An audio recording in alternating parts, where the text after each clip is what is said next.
The knife was at her throat before Noah Whitaker's eyes had even opened all the way, his own hand shaking so hard on the hilt that the blade trembled against green skin.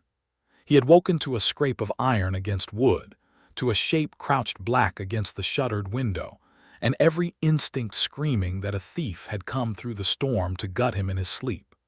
But the shape did not lunge for his purse or his blades.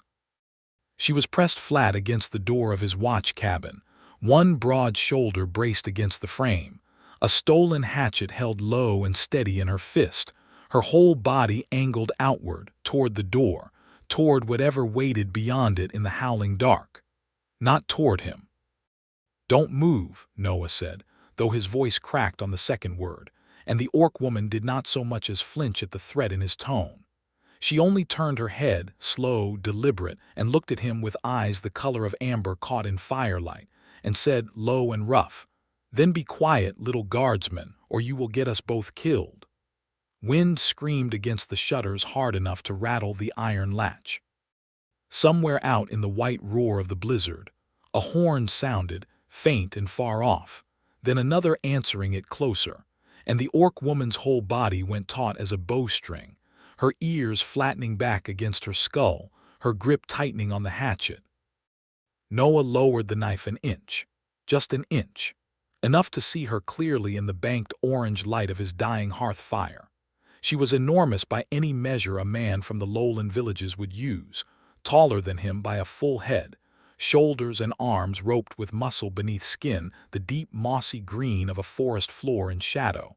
But there was nothing crude about her, nothing like the snarling monster the fireside stories back in Kelmore liked to paint.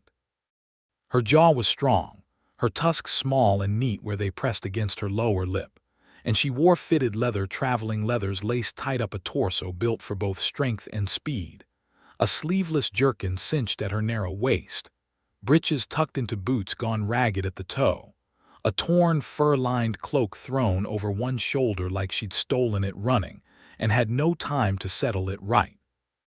There was a raw welt of rope burn around both her wrists, red and angry against the green, and dried blood crusted along one high cheekbone. "You broke into my cabin," Noah said, because it seemed important to say, even with a horn sounding again outside and his heart slamming against his ribs. "I did," she said, "and you are welcome for it because in a quarter of an hour I would have frozen to death outside your door, and instead I am inside, and the men hunting me are still out there and you are still breathing. So," she glanced at the knife in his hand, unimpressed, "put that away before you cut your own thumb off." Noah did not put it away, but he did not raise it again either. Outside, the horn sounded a third time, close enough now that he could hear the creak of leather and the stamp of horses through the wind, and the orc woman's eyes cut back to the door, and something in her face went from fierce to something almost like fear, quickly buried. "Those are your hunters," Noah said. It was not a question. "They are Garrick Voss's men," she said. "And if they find this door open, they will kill you for hiding me and take me back in chains, and I would rather die in this cabin fighting than go back in a cage." She said it without drama, the way a person says the sky is gray, and that flat certainty frightened Noah more than her hatchet ever could have. He was a guardsman of Kelmore, third watch, 6 years in the yellow tabard and never once promoted past it, and he had drawn the short straw for the high pass cabin this winter because no one else wanted it, because it was cold and lonely and forgotten. A single room of logs and mortar perched above the road where it climbed into the mountains before it dropped down again toward the walled town below. He had chosen quiet over company for so long that he had almost stopped noticing the shape of his own loneliness, the way a man stops noticing an old ache in his knee. He had not expected the storm of the century to blow an orc woman through his door in the dead of night with slavers on her heels. He should have been afraid of her. Some distant, sensible part of him understood that. But when the horn sounded a fourth time, directly outside now, and boots crunched in the snow just beyond the door, it was not fear that moved his feet. It was something else, something he did not have a name for yet, that made him blow out the last of the hearth fire's glow with a swept hand and press his back to the wall beside her, knife still in his fist, and whisper, "Stand behind me when the door opens." Beulah Stormbound looked at him then like he had grown a second head. "You would fight for me, a stranger who broke into your home with a stolen axe." "You're guarding my door," Noah said. "Not robbing it, that has to count for something." The pounding came a heartbeat later, 3 heavy knocks that shook snow loose from the doorframe, and a man's voice bellowed through the wood, thick with drink and cold. "Guardsman, open up in the name of the watch. We're tracking an escaped slave, a green-skinned bitch, big and dangerous, might have come this way in the storm." Noah felt Beulah go rigid beside him, felt the tremor that ran through her, not weakness. He would understand later, but the particular fury of a woman forced once again to hear herself spoken of like livestock. He put his hand flat against her forearm, just for a moment, just to say wait, and then he opened the door a crack, enough to show his face and his tabard and nothing else, letting the wind howl through the gap and the snow spit against his cheek. 3 men stood in the white dark, wrapped in oilcloth and fur, one holding a guttering lantern that the wind kept nearly snuffing, another with a coiled length of chain over his shoulder that made Noah's stomach turn when he understood what it was for. The third, older, scarred across one eyebrow, was clearly the one in charge. "Seen nothing," Noah said, and was surprised at how steady his own voice came out. "Nothing's come past here since the storm started. You won't find a rabbit out in this, let alone a runaway. You'll get yourselves killed searching in this whiteout." The scarred man peered past him into the dark cabin, and Noah's heart nearly stopped, but there was nothing to see, no fire, no shape, only shadow, and Beulah had gone somewhere in the black behind the door where even a lantern's throw could not reach. "You'd tell us if you'd seen her," the scarred man said. It was not quite a question, and there was a warning folded into it. "I'm a guardsman of Kelmore," Noah said. "I don't lie to men doing lawful work. There's nothing here." He let just enough irritation creep into his voice, the irritation of a man roused from his bed by fools chasing shadows in a blizzard, and it must have rung true, because the scarred man grunted and turned away, snapping something at his fellows about wasting torchlight, and the 3 of them trudged back into the white roar and were swallowed by it within a dozen steps. Noah shut the door and dropped the iron bar across it and stood there with his heart hammering until Beulah's hand closed over his shoulder from behind, gentler than he expected from someone who could probably break him in half. "You lied for me," she said, wonder plain in her voice, as though the concept were foreign to her. A human guardsman lied to other humans, for an orc he had never met. "You could have killed me in my sleep," Noah said, turning to face her in the dark. "You didn't. That bought you the truth from me instead of a lie about you." She studied him a long moment, close enough now that he could feel the warmth coming off her despite the cold that clung to her clothes, and something shifted in her expression, wariness softening at the edges into something more curious, more careful. "Most of your kind would have handed me back for the reward, and never lost a night's sleep over it." "I'm not most of my kind," Noah said, and then, because it felt too bold the instant it left his mouth, he added, "Or maybe I am. Maybe most of us just never get the chance to prove it." She almost smiled at that. Almost. He rebuilt the fire slow and careful, feeding it kindling until the flame caught and threw gold light across the one room of his cabin, the narrow cot, the shelf of dried meat and hard bread, the guard's spear standing in the corner he had never once needed to use in earnest until tonight.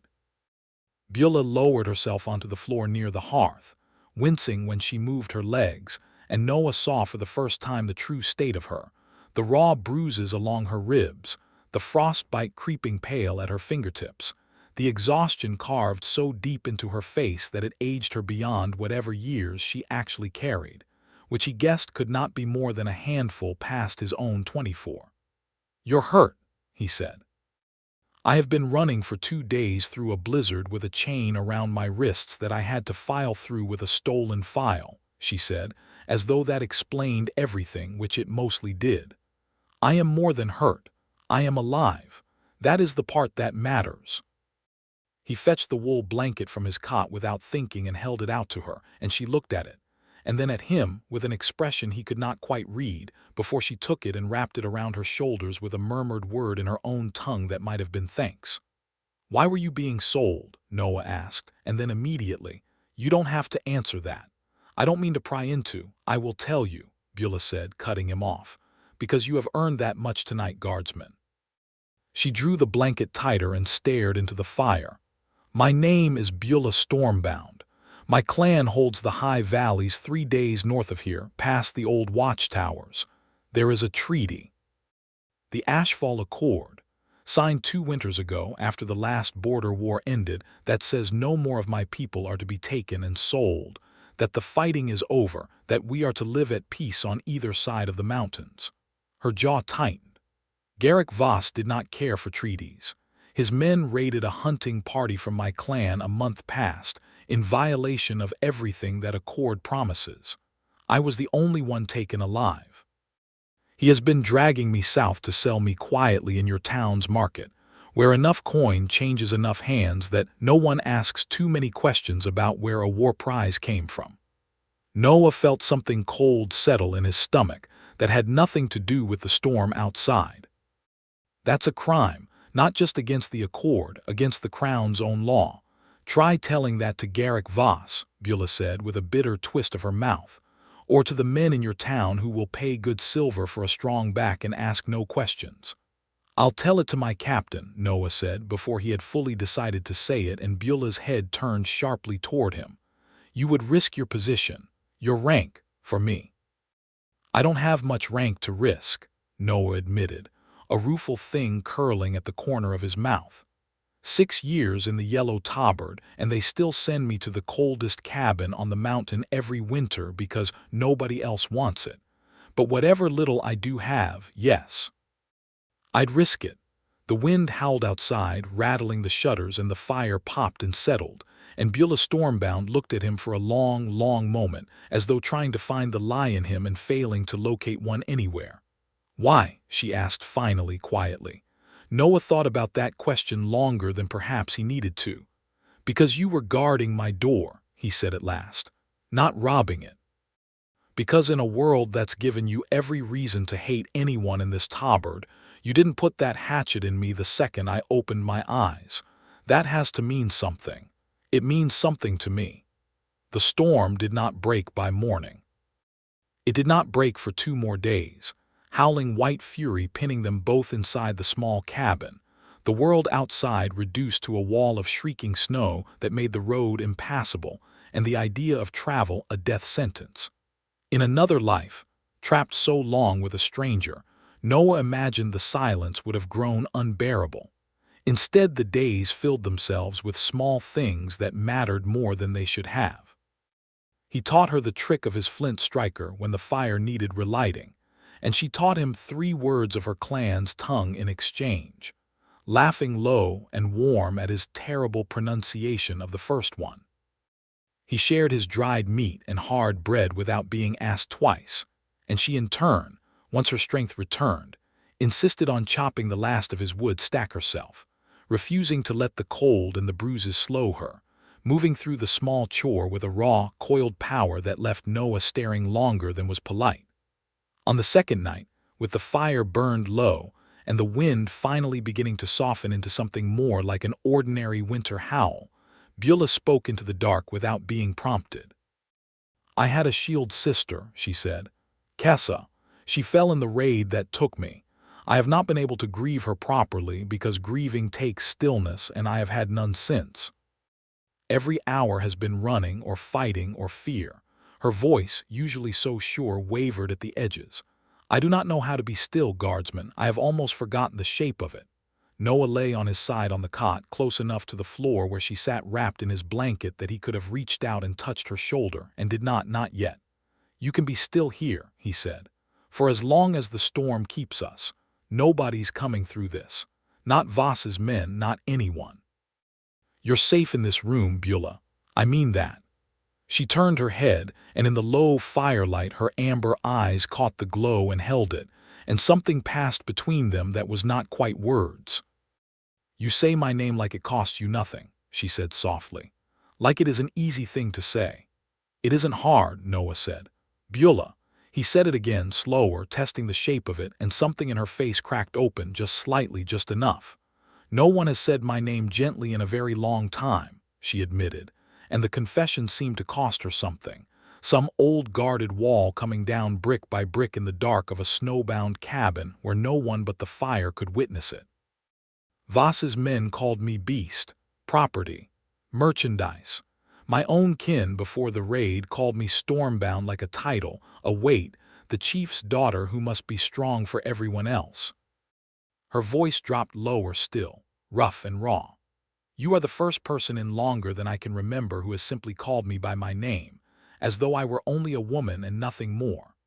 Noah's chest ached with the weight of what she was telling him, the loneliness folded inside that confession, a loneliness that mirrored, in its own strange way, the one he had carried through 6 winters of being overlooked and passed by and sent to the coldest post, because nobody thought to ask if he minded.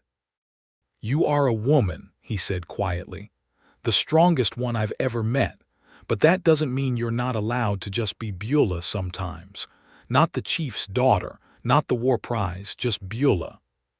She was quiet for a long moment, the fire crackling low, and then she reached out in the dark and found his hand where it rested near the edge of the cot and laced her thick green fingers through his and did not let go.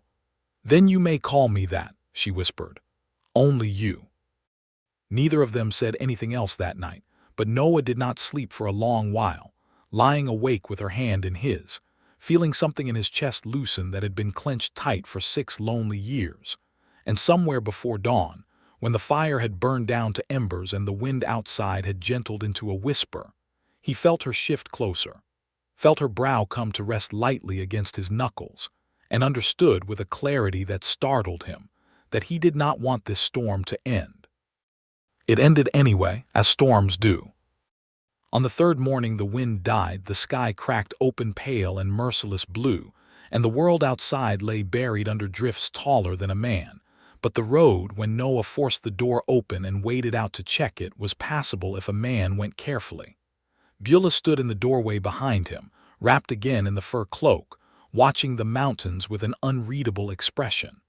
You have to go back to your town, she said. Report for your duty. Or they will come looking for you and find this cabin and find me in it. I'm not leaving you here, Noah said immediately, and then more carefully, and I'm not turning you over to Voss either. I have an idea, but you're not going to like parts of it. She crossed her arms, tusks catching the morning light. Tell me anyway. I claim you, Noah said, and watched her expression darken before he hurried on. Not like that. Not like Voss's men claimed you. I mean legally on paper I report that I captured an orc combatant during my watch, that I'm holding you under guard's custody pending review by the garrison. It's not a lie exactly. I am the one who found you. It buys us time, Beulah. Time to get word to someone who can prove Voss broke the Ashfall Accord. Time where nobody can just drag you off to auction while we sort out the truth. You would put your name on a paper claiming an orc as your prisoner, Beulah said slowly, to protect me from a worse cage. Yes. And if I refuse, if I say I would rather run for the mountains and my own people, treaty or no treaty, hunters or no hunters.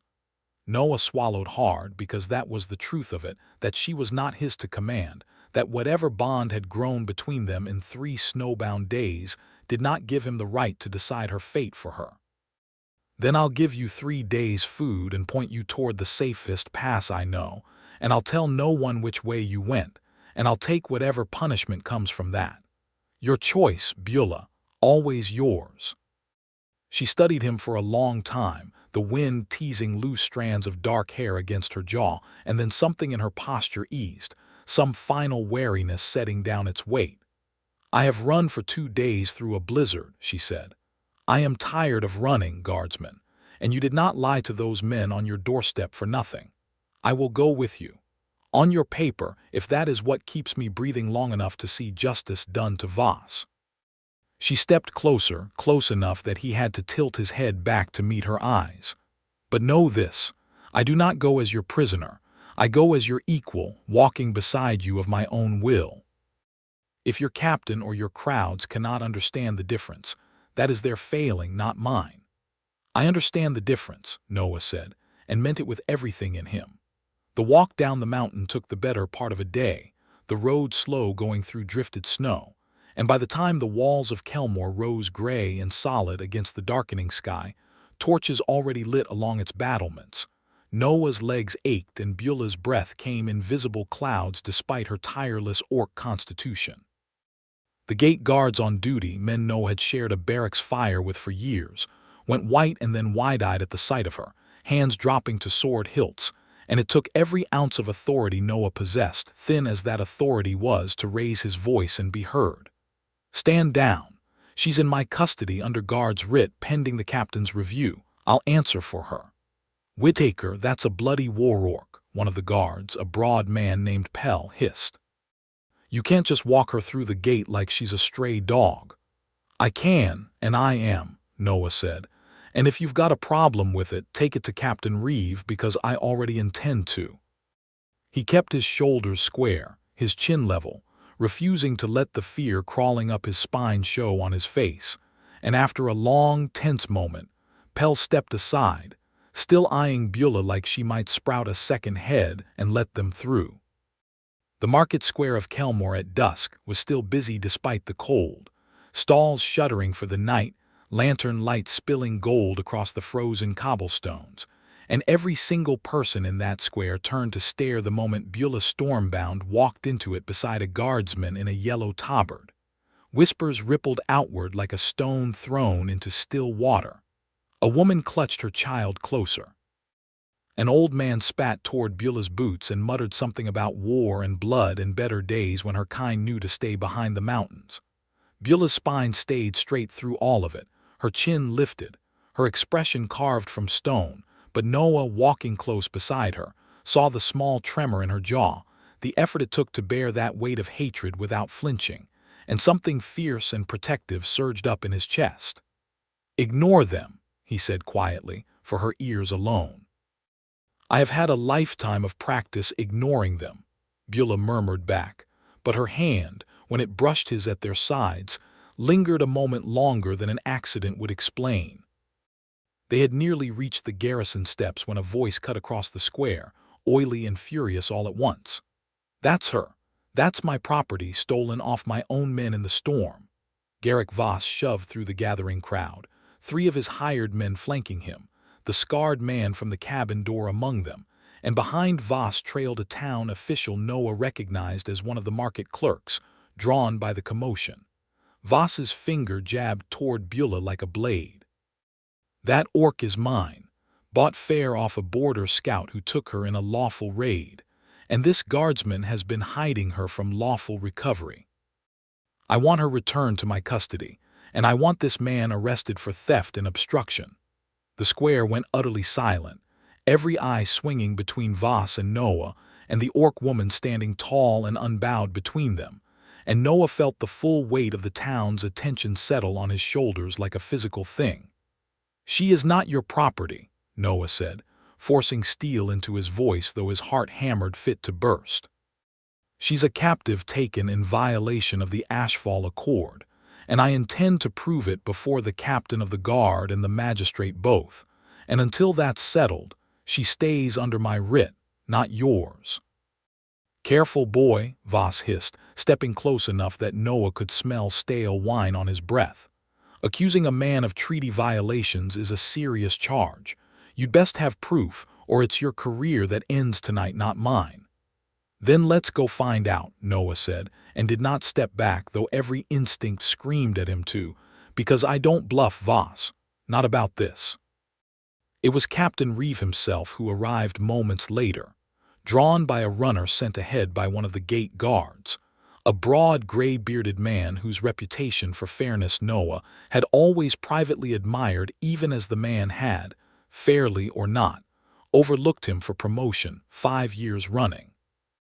Reeve took one look at the scene, at the crowd, at Beulah standing calm amid the storm of hostility, and at Voss's furious face, and made a decision Noah would be grateful for the rest of his life. "Everyone to the garrison hall," Reeve barked. "Now, This gets sorted with witnesses and testimony, not shouting in a market square like fishwives. The garrison hall that night became a courtroom of sorts, torches lit along the stone walls, the magistrate roused from his supper to preside, townsfolk crowding the doorway despite the guards' efforts to disperse them. Beulah stood beside Noah, hands unbound at his insistence, chin lifted, while Voss produced a bill of sale, crumpled and stained, claiming to prove lawful purchase from a border scout named Halric who could not, conveniently, be found to testify. Noah, in turn, laid out everything Beulah had told him in the cabin, the date of the raid, the location, the names of her fallen shield sister and clan, and pressed the magistrate to send word north to verify against the Ashfall Accord's registry of protected clans. "Words are not proof, guardsman," the magistrate said, not unkindly but firmly. "I cannot simply free a captured war orc on the strength of a tale told in a cabin during a blizzard." "Then send for proof," Noah said. "Give us time, that's all I'm asking. Don't hand her back to a man who by his own admission hunted her through a storm like an animal, not until we know the truth." The magistrate looked between them for a long, weighing moment, and then, to Noah's fierce relief, nodded slowly. 3 days. She remains under garrison guard, not this man's private custody, mind, but under formal watch, while we send riders north to the border registry. If the treaty was violated as she claims, Voss answers for it. If not, he did not finish the sentence, but the threat hung plain in the torchlit air. Voss's face twisted with fury, but even he could not argue against the magistrate's own ruling, and he stormed from the hall with his men trailing him, throwing one last venomous look at Noah on his way out that promised this was far from over. Those 3 days stretched long and strange. Beulah was held in a garrison cell, not chained, at Noah's insistence, but locked nonetheless, and Noah found every excuse his duty allowed to walk past that cell, to bring her better food than the garrison usually served its prisoners, to sit outside the bars in the evening and talk with her about nothing and everything, her clan's mountains, his own dull years counting fence posts and settling market disputes. The shape of her laugh when he told her about the time he'd fallen face first into a pig trough, chasing an escaped hog through the square. It was in that cell on the second night, torchlight flickering low and the garrison quiet around them, that Beulah reached through the bars and took his face in both her broad hands, gentler than he would have thought those hands capable of, and said, "I do not know what will happen in that hall in 2 days' time. If Voss wins his lies, I may never see you again, guardsman, so I will not waste the little time I have pretending I feel nothing." "Beulah," Noah started, his heart in his throat. "I have chosen you," she said, simply, fiercely, the way she might announce a decision to go to war. "Among all the men in this town who look at me like a beast to be caged, you looked at me and saw a woman guarding a door. I do not give my heart lightly, Noah Whitaker. I have given it to you anyway, whatever comes." He kissed her then, through the bars, awkward and aching and more perfect than anything he had ever known, her hands cradling his jaw, his own fists curling into the front of her jerkin to pull her as close as the iron between them would allow, and when they finally broke apart, both breathless, she rested her brow against the bars and whispered, "Do not let them take that from us." "Never," Noah swore, and meant it with his whole shaking heart. The riders sent north returned on the morning of the 3rd day, but before their report could even reach the magistrate's hall, disaster struck the town in a form no one had foreseen.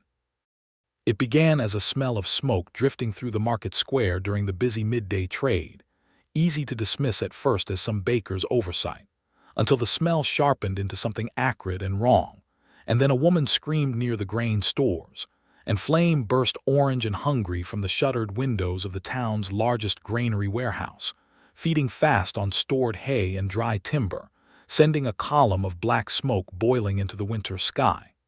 Chaos erupted in an instant.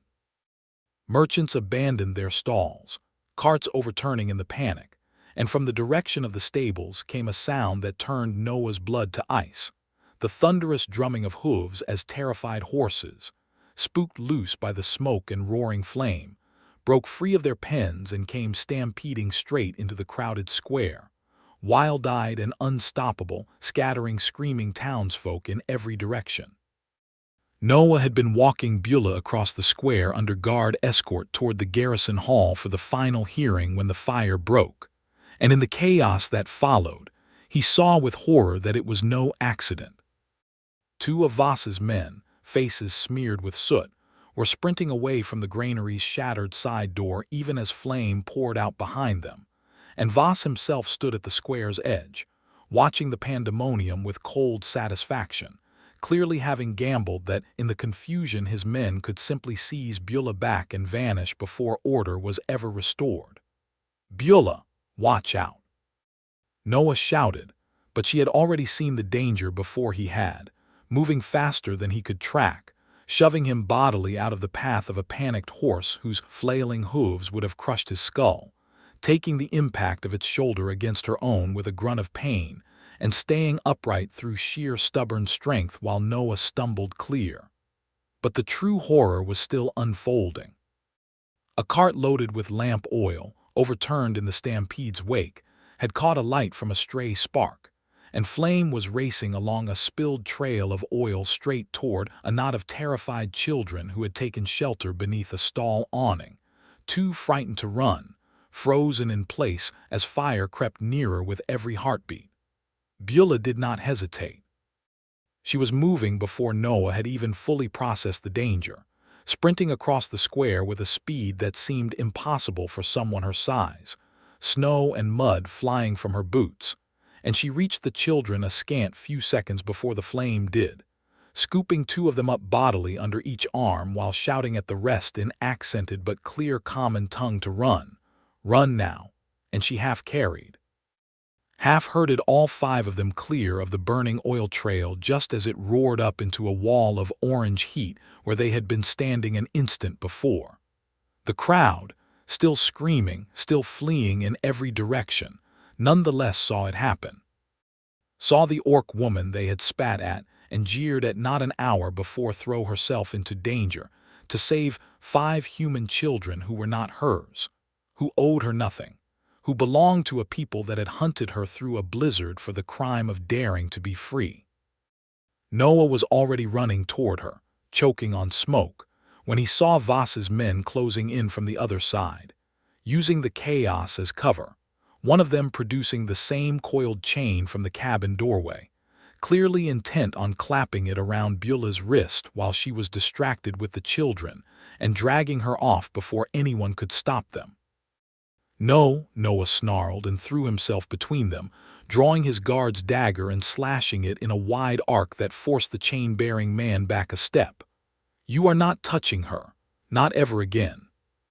"Get out of the way, boy," the man snarled, but Noah did not move, planting himself between Beulah and the hunters with nothing but a short blade and every ounce of stubborn courage he had. And in that frozen moment, flame roaring behind them, smoke choking the square, another horse came thundering past close enough that its flank nearly clipped him from behind, and it was Beulah, having set the last child safely down, who hauled him bodily out of its path and into the shelter of an overturned cart, both of them tumbling together to the cobblestones as the horse thundered past where Noah's body had been a heartbeat before. She was above him, chest heaving, soot streaked across her cheek, her hands braced on either side of his head where they'd landed, and for one strange suspended instant, amid the roaring fire and the screaming crowd, the whole world narrowed down to her amber eyes staring into his. "You saved me," Noah breathed. "We keep saving each other, guardsman," Beulah said, breathless, almost laughing despite the chaos. "Perhaps that is simply what we do now." Captain Reeves' men and half the town's able-bodied hands managed to organize a bucket line and beat back the worst of the fire within the hour, the granary a smoking ruin but the surrounding stalls and homes saved, and in the wreckage of the burned-out warehouse, once the flames died enough to search it, a garrison sergeant found a strongbox that had not entirely burned, containing among Voss's private papers a ledger detailing dates, locations, and prices of orcs bought and sold over the past year. including an entry dated well after the signing of the Ashfall Accord that matched exactly the raid Beulah had described, the deaths of her shield sister Kessa, and 3 others of her hunting party listed in Voss's own hand as an inventory line beside the coin he'd paid for surviving captives.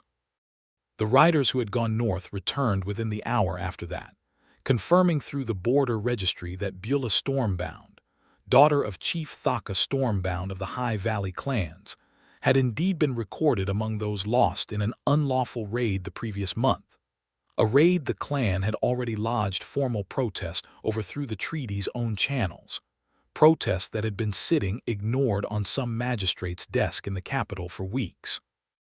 Garrick Voss was arrested that same evening, dragged from the square in irons, while the very townsfolk who had spat at Beulah 3 days before now watched in stunned silence, murmuring amongst themselves, some looking faintly ashamed, others simply staring at the orc woman who had run into fire to save children not her own, and had been nearly dragged back into chains for her trouble. The magistrate convened one final hearing 2 days later, once the smoke had cleared and the town's nerves had settled, and this time the garrison hall could not hold the crowd that gathered, spilling out into the square beyond its open doors, drawn by the story that had swept through Kelmore like wildfire of its own. Noah stood beside Beulah at the front of that hall, her hand tucked firmly in his, and did not let go even when the magistrate cleared his throat to speak. "The evidence is clear," the magistrate said, his voice carrying out through the doors to the crowd beyond. Garrick Voss violated the Ashfall Accord in the taking of Beulah Stormbound and others of her clan, and further endangered this entire town through the reckless act of setting fire to the granary in an attempt to reclaim stolen property that was never lawfully his. He will answer to the Crown's justice for both crimes. A murmur rippled through the crowd, not of outrage at this verdict, but of grim satisfaction. "Beulah Stormbound," the magistrate continued, "is declared free, her status as a captive false from the moment it was made, and this garrison offers what apology it can for the days she spent in a cell she never should have seen."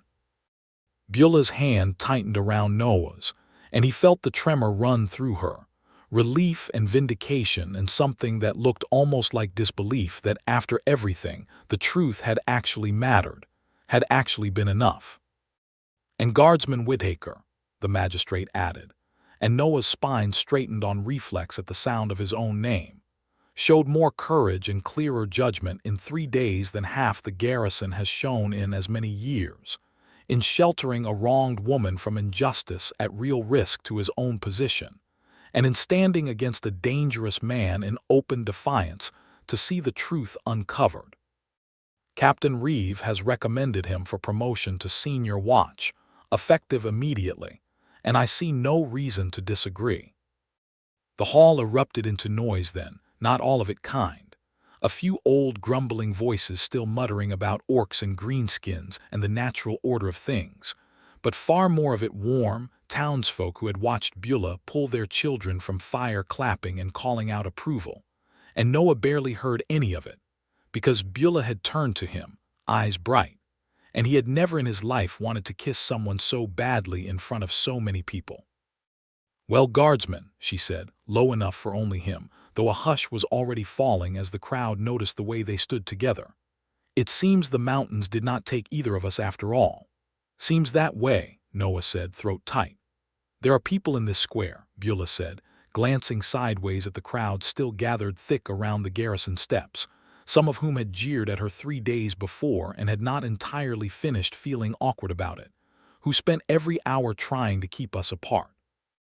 Voss with his chains, this town with its stares and its whispers. There were, Noah agreed. "I find," Beulah said, turning fully to face him now, reaching up to cup his jaw in her broad hand the way she had through the cell bars 2 nights before, "that I would very much like them to watch what happens next." She kissed him then, right there on the garrison steps in the pale winter sunlight, in front of Captain Reeve, and the magistrate in Garrick Voss's furious glare as he was dragged past in chains, and every last townsperson who had ever called her a beast, kissed him fierce and unhurried and utterly unashamed, her hand tangling into the collar of his tabard to pull him close, and Noah kissed her back with everything he had, one arm sliding around her waist, not caring one bit who whispered. Who had ever doubted that a guardsman with no rank to speak of, and an orc woman who had once broken into his cabin during a blizzard, could possibly belong to each other? When they finally broke apart, breathless, the crowd was not entirely silent, some still scowling, but far more were smiling, a few even letting out a rough cheer, and somewhere near the back, an old woman who had spat at Beulah's boots 3 days ago was dabbing at her eyes with her shawl and muttering that she supposed the world did change, given enough reason. "Marry me," Noah said, before he had entirely decided to say it, the words tumbling out raw and unplanned in the aftermath of the kiss, and Beulah laughed, a real laugh, warm and startled and utterly delighted, the sound of it ringing out across the square. "You ask that here," she said, "in front of the whole town." "I've never been much good at waiting for the right moment," Noah admitted, feeling his face heat despite the cold. "I nearly lost you to a blizzard, and then to Voss, and then to a fire, and I'm done waiting for anything, Beulah. I love you. I want to spend whatever's left of my ordinary, unremarkable life next to the most extraordinary woman I've ever known." "There is nothing ordinary about you, Noah Whitaker," Beulah said, her voice thick, her hand still resting warm against his jaw. "You stood in a doorway against armed men, with nothing but a knife, and a lie to protect a stranger. You are the only person in this entire kingdom who has ever looked at me and seen Beulah and not Stormbound and not War Prize and not Beast. That is not ordinary. That is the rarest thing I have ever found." She pressed her brow to his, the same old orc gesture she had offered him quietly in the cabin weeks before, only now offered openly, unashamed, in front of the whole square. "Yes, guardsman, I will marry you. Though I warn you now, my clan will expect a proper courtship gift, and I do not think a hard bread ration and a wool blanket, generous as they were, will satisfy my father." Laughter broke through the crowd at that, real and easy, and Noah found himself laughing too, giddy with a happiness he had never once let himself imagine might be his to keep. The weeks that followed were not without their difficulties, because prejudice, Noah came to understand, did not vanish in a single afternoon simply because a woman had proven her courage in a burning market square. There were still cold looks from some corners of Kelmore, still merchants who overcharged Beulah out of old habit until Noah quietly and firmly corrected them, still children who stared before their parents, chastened by the story that had swept the town, gently pulled them away, and explained that the green-skinned woman who had saved their neighbors' little ones from fire was not something to fear. But there were also, more and more as the season turned, doors that opened rather than closed, a baker who pressed a warm loaf into Beulah's hands unasked and refused payment, a stable hand who greeted her by name each morning without a flicker of unease, Captain Reeve himself who came to regard her with a rough, grudging respect that eventually softened into something like genuine friendship. Word traveled north to the high valleys within a month, carried by traders along the mountain road, that Beulah Stormbound lived and was free, and had chosen to bind herself to a human guardsman in the border town of Kelmore. And Noah spent an anxious fortnight half expecting a delegation of armed clan warriors to descend on the town demanding her return, or demanding his head. He was never quite sure which. Instead, on a clear spring morning when the last of the mountain snow had finally begun to retreat from the lower slopes, a small party of orc riders came down the pass road under a banner Beulah recognized instantly, and among them, unmistakable in bearing despite his years, rode Chief Thaka Stormbound himself. The meeting that followed, held with careful formality in the garrison yard under the watchful eyes of half the town, was tense enough that Noah's palms sweated clean through his gloves, Thaka's weathered face giving away nothing as he looked his daughter over, taking in the healed rope-burned scars still faintly visible on her wrists. The way she stood close beside a human man in a guardsman's tabard with an ease that spoke of far more than mere alliance.